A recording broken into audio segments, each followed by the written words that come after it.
మన district voting percentage ఎంతో చెప్పు. 73%.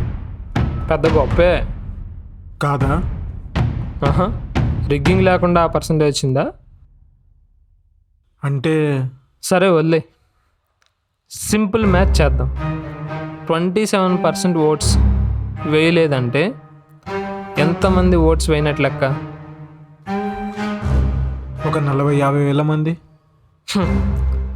మన 34 డిస్ట్రిక్ట్స్లో 7 డిస్ట్రిక్ట్స్ అసలు ఓట్స్ వేయనట్లు లెక్క. అది చిన్న డిఫరెన్సా?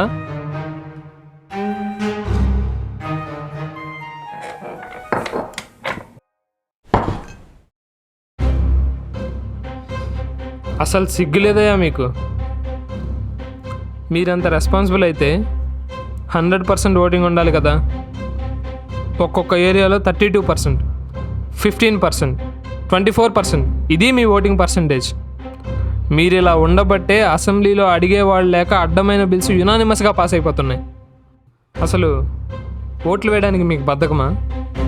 అయితే ఓ పని చేయండి, ఓట్లు వేయకండి. అవును, ఒక్క ఓటు కూడా వేయకండి. Make history.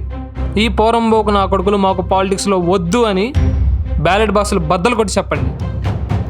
అప్పుడు ఒప్పుకుంటా మీరు రెస్పాన్సిబుల్ అని. ఓట్లు వేయకపోతే గొప్ప నాయకులు వచ్చేస్తారా? రారు. ఎప్పుడు వస్తారో తెలుసా?